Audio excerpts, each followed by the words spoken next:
Salut à tous, c'est Monsieur RDP. Vous demandez si un film mérite d'être vu? Vous êtes au bon endroit. Et aujourd'hui, on va parler de Alice 2, Alice de l'autre côté du miroir. Alors, avant toute chose, il faut savoir que le premier avait été réalisé par Tim Burton. Celui-là a été produit seulement par Tim Burton, mais réalisé par James Bobin, qui est notamment connu pour pas grand-chose. Et on va tout de suite aborder le premier problème, parce que c'est la chose que j'aborde en premier dans mes critiques, c'est le scénario. En sortant de la séance, je me suis demandé si la personne qui avait fait le scénario de Alice 2 avait ne serait-ce que vu Alice 1. Et ben il s'avère que c'est la même personne. C'est Linda Woolverton, et c'est pas n'importe qui, parce que c'est quand même une scénariste qui avait fait des gros scénarios chez Disney comme Le Roi Lion. Et là, je sais pas ce qui s'est passé, je sais pas, en 6 ans, elle a complètement oublié ce qu'elle avait écrit dans Alice 1, ou je sais pas. Le scénario, tout ce qui pouvait embêter le scénario de ce film Alice, et qui était dans le premier, et ben on l'a juste mis à la trappe, on l'a juste oublié. Dans Alice 1, l'histoire parlait d'un parchemin qui racontait toute l'histoire du Wonderland. Du coup, dans Alice 2, on n'en parle pas et on fait comme s'il n'existait pas, parce que sinon il n'y aurait pas d'histoire. La reine la reine de cœur est censée être emprisonnée, je sais plus où. Mais là, non, elle va bien, elle a un château, elle a une armée, tout va bien, on fait comme si elle était super gentille. Enfin, tout ce qu'il y avait dans Alice 1, on l'enlève. On l'enlève et on fait un film Alice en disant, bah, comme ça, comme on ne parle pas du premier, on peut faire ce qu'on veut. Mais le problème, c'est que là, c'est censé être une suite. Et du coup, bah, forcément, la seule chose qu'on se dit, c'est bah, qu'est-ce qui se passe? Et tout le scénario est bâclé, en fait. Le scénario est basé sur des coïncidences. Il faut savoir que quand on écrit un scénario au cinéma, normalement, tout ce qui se passe dans le film est censé prévoir quelque chose. Par exemple, si vous voyez quelqu'un tirer avec un fusil au début d'un film, son aptitude à tirer au fusil ou sa capacité à connaître les armes à feu ou voilà, va se servir à quelque chose à la fin du film. Tout ce qui se passe au début est censé servir pour la fin. Dans Alice, tout ce qui se passe au début reste au début. Et au milieu pareil, et à la fin pareil. Et il y a des choses qui arrivent comme par hasard et qui règlent les problèmes. Et c'est comme ça pendant tout le film. Le film est basé sur le chapelier fou qui veut retrouver sa famille. Et pourquoi il veut retrouver sa famille? Parce qu'il se baladait dans la forêt et comme par hasard, il est tombé sur un petit chapeau qu'il avait fait étant enfant. C'est tout. C'est un énorme hasard. Et on pourrait se dire, bon bah c'est le seul hasard du film, à la limite il y a une coïncidence une fois, pourquoi pas. Mais non, en fait, il n'y a que ça pendant tout le film. On enlève tout ce qui peut nous gêner et on rajoute plein de trucs qui peuvent nous aider. À chaque fois qu'il y a le moindre possibilité de problème, il se passe un truc qui fait que, ah bah non, finalement il faut qu'on aille là. Et c'est tout le temps comme ça. À un moment, Alice est super pressée. Elle décide de perdre du temps quand même en allant suivre le chapelier fou quand il est enfant parce qu'elle est retournée dans le passé. Et là, comme par hasard, au dernier moment, elle se dit ah mais non, il faut que j'aille là à tel moment. Et du coup, ah, bah, elle s'enfuit. Mais dès le début, elle dit qu'elle est hyper pressée, qu'elle est en retard, qu'elle machin.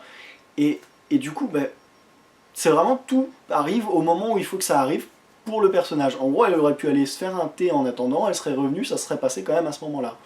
Il n'y a aucune notion de continuité en fait dans le film.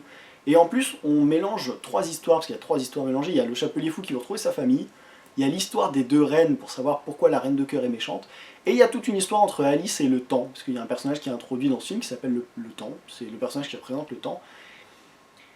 Et en mélangeant ces 3 histoires dans un film aussi court, bah, ça donne un espèce de fouillis absolument monstrueux, où on est obligé d'avoir des coïncidences de partout, parce que sinon bah, ça tient pas la route. Et du coup, je sais pas ce qui s'est passé. Je sais pas comment ça se fait que le scénario donne ça au final, que quelqu'un ait laissé passer ça, parce que... Mais il n'y aurait pas eu de scénario, ça aurait été le même film. Ça aurait été la même chose. Et c'est pas les seules erreurs, parce que il y a le pire, une scène où le personnage du temps qui est à la poursuite de Alice arrive dans le jardin où tous les personnages qu'on connaît prennent le thé. Et on pourrait se dire, bon, à la limite, pourquoi pas. Alors du coup, dans la scène juste avant, il nous avait expliqué que le chapelier fou était dans sa maison et qu'il voulait plus en sortir, qu'il voulait plus parler à personne. Là, il est dehors en train de prendre le thé, on sait pas pourquoi. C'est juste parce que ça aide le film, du coup on respecte rien du tout de ce qu'on a dit juste avant. Il est dehors en train de prendre le thé, et s'ensuit une scène de peut-être bien 6-7 minutes où ils vont faire que des jeux de mots sur le temps. Et c'est pas drôle, c'est même gênant. Honnêtement, c'est juste gênant. Soit on met des jeux de mots pendant tout le film, ce qui est possible, hein, on met des jeux de mots sur le temps pendant tout le film, ça peut être un fil conducteur et ça peut être assez rigolo, soit on n'en met pas du tout. Mais faire juste 7 minutes de jeu de mots et tout le reste pas de jeu de mots, c'est hyper gênant, c'est mal à l'aise, on sait plus se mettre pour le personnage du temps, on est mal pour lui parce que c'est juste très gênant. Et le Chapelier Fou était vachement mieux, on se dit qu'il était vachement mieux quand il était malade et enfermé dans sa maison, parce que là, honnêtement, c'est juste très triste. Et c'est ça pendant tout le film, c'est que des scènes comme ça, où il se passe des choses qui n'ont rien à voir avec, rien à voir avec le reste, et c'est infernal en fait. Et c'est vraiment dommage, c'est vraiment dommage. Et le deuxième problème, qui est complètement entraîné par le premier, c'est le temps. Pas le personnage du temps qui est dans le film, celui-là est même plutôt bon. Le temps du film, en fait, il se passe tellement de choses, on veut parler tellement de choses en même temps, que ça devient un bordel monstre. Mais c'est incroyable. Il y a 3 histoires en même temps, donc 3 histoires dans un film d'1 h 30.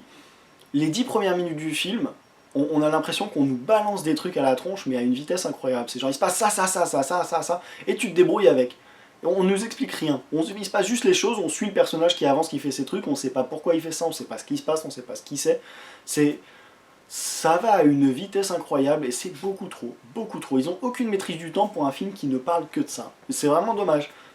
Et du coup, on en arrive à des scènes hyper clichés et sans grand intérêt, comme la première scène du film, la toute première scène du film, on a Alice sur son bateau, parce qu'elle est devenue capitaine, et elle veut échapper à des pirates asiatiques, et du coup, elle va, pour ça, réaliser l'impossible, hein, parce que c'est la phrase du film, c'est que si tu veux réaliser l'impossible, il faut croire qu'il est possible.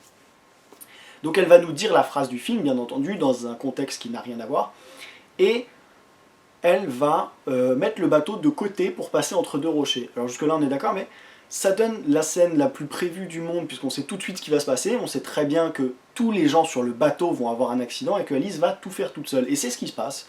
Alice, en bon capitaine de bateau, va descendre toutes les voiles toute seule, plus tenir le mât, plus tirer sur les rames, je sais pas. C'est cette scène où on met le personnage en valeur, qui est tellement, mais trop, que c'est juste, dès le début, on se dit mais c'est une grosse blague, on a l'impression qu'elle a 14 ans et il n'y a personne sur le bateau sauf elle en fait.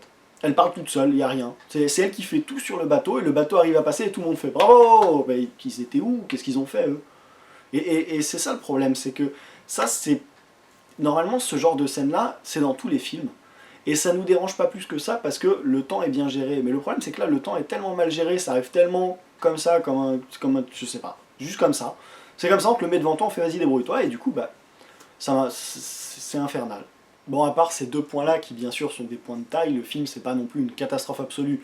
On y va a priori pour pouvoir rêver, et dans le monde imaginaire, bah, on a ce qu'on voulait. C'est beau, c'est lumineux, c'est coloré, c'est tout ce qu'on aime, et c'est tout ce qu'on voulait voir, un monde imaginaire qui nous fasse vraiment rêver. Ça, pour le coup, bien entendu, ils ont toujours réussi leur truc. Le deuxième très bon point, c'est que Johnny Depp ne danse pas. Et ça, honnêtement, c'est vachement important. Je pense qu'on a tous vu Alice 1 et on s'est tous dit « oulala, c'est une erreur », et ben dans le 2, ça n'y est pas, donc je vous dis, pas de problème, vous inquiétez pas, il danse pas. Et le troisième bon point, qui est un excellent bon point, c'est le personnage du temps, dont je vous ai parlé juste avant, qui est introduit dans le film et qui lui, bah, pour le coup, se tient du début à la fin. Ça doit être le personnage le plus travaillé. Il n'y a pas d'histoire nulle comme pour les 2 reines, il n'y a pas d'incohérence totale comme pour le Chapelier. Lui, du début à la fin, il est très fidèle à lui-même, et du coup, bah, il est vachement intéressant, et ça fait que c'est un des seuls personnages du film qui tiennent la route. Parce qu'il est vraiment intéressant du début à la fin, il suit ce qu'il avait à dire, il change pas d'avis toutes les 2 secondes, et ça c'est bien. Ça c'est bien, c'est un très bon personnage. Donc le film, au final, est pas si mauvais. Il est pas si mauvais.